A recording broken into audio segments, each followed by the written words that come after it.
Mu kiganiro cacu giheruka umuhari inamahoro warateye akamo abarongoye igihugu c'u Burundi usaba ko hotunganywa amategeko yanditse agenga amatungo y'abubatse, ugutorana be no kugaba kuko bikigengwa n'imigenzo y'ikirundi. Mu nyuma y'ako kamo twateye, umukuru w'inama nshingamateka y'u Burundi aherutse gutangaza aho ahagaze kuri ico kibazo co gutorana. Yabwiye abarundi n'abarundikazi eka n'amakungu ko hataragera ko abakenyezi n'abigeme batorana mu Burundi. Insiguro yatanze yari ihagaze ku mico y'ikirundi yamye ikumira abakenyezi n'abigeme.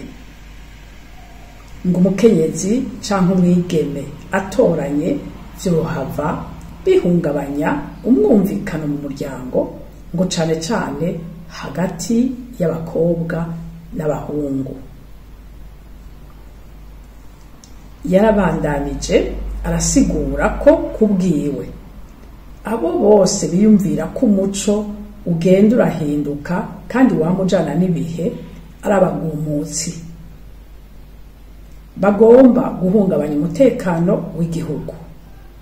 Umukuru w'inama nshingamateka yaranageze aho yemeza ko ingorane yo gutorana ku bakenyezi n'abigeme atayiriho, ko mbere abakenyezi n'abigeme benshi bashima cane ivy'imico ibagenera, ko atana kimwe bifuza kuvyerekeye ugutorana. Yongera ko ngo babirondera n'abize amashuri. Umuhari n'amahoro urababajwe no kubona umunyacubahiro ari ku rugero rw'abatewe iteka ryo guserukira abanyagihugu, akongera akarongora inama nshingamateka yubahuka kwishimikiza imigenzo y'ikirundi yataye igihe, be no kutamenya ko abanyagihugu batari bake kugira ngo asigure yongera atsimbataze ikumirwa ry'abigeme n'abakenyezi. Birateye agahinda kuko ico abanyagihugu abakenyezi n'abigeme bose hamwe bari bamuzeye ko kwari uko ahagararira itorwa ry'amabwirizwa adakumira umuntu n'umwe. Imvugo yiwe kandi irahushanye n'imvugo y'abandi barongozi be n'amabwirizwa n'amasezerano mpuzamakungu yemejwe n'u Burundi. Ayo nayo akaba ashingiye ku kungana kw'abanyagihugu bose imbere y'amategeko, ku iterambere ridakumira, rya terambere rirama atawe risiga inyuma.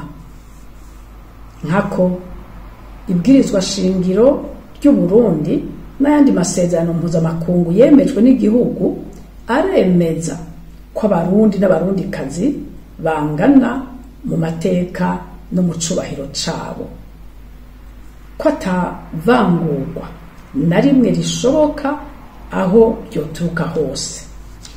Aho twovuga nk'amasezerano mpuzamakungu yerekeye ubutunzi, imibano, imico kama, amasezerano mpuzamakungu yamirira kure ikumirwa iryo ari ryo ryose riraba umukenyezi.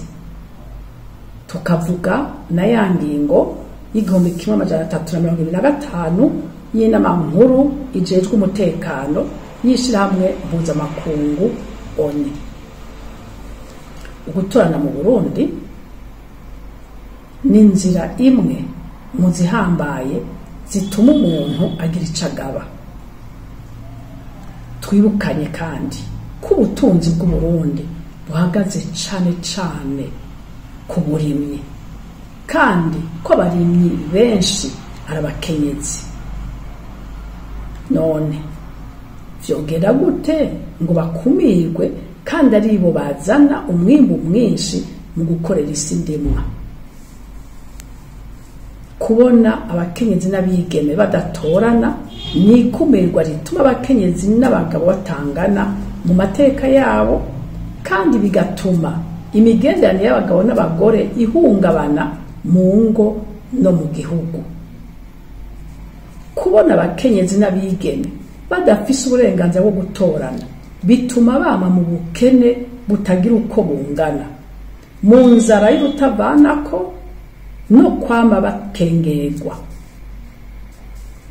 Amabi menshi afatiye ku gitsina abera mu miryango usanga kenshi afatiye kuri uko gukumirwa k'umukenyezi canke umwigeme, kuko ataburenganzira afise bwo kugaba ikintu na kimwe.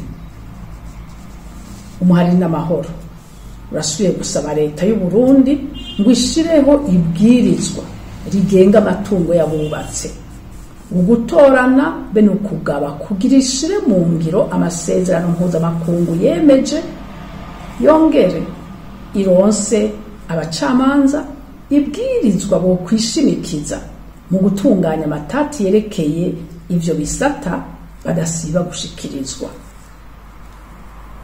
Umuhari inamahoro wagira uhumurize leta unayibutsa ko hatorana ushaka. Umuhungu canke umukobwa atifuza gutorana ntawe uzoyimuhatirako. Gutunganya ivyo bisata rero hakurikijwe ibwirizwa ryanditse nta mutekano muke bizozana, ahubwo bizotuma umwe wese amenya uburenganzira bwiwe kandi akumva yubahirijwe mu buntu bwiwe. Nico gituma umuhari inamahoro usubiye gutera kamo leta ngo iringanize amabwirizwa yogenga amatungo y'abubatse, ugutorana no kugaba.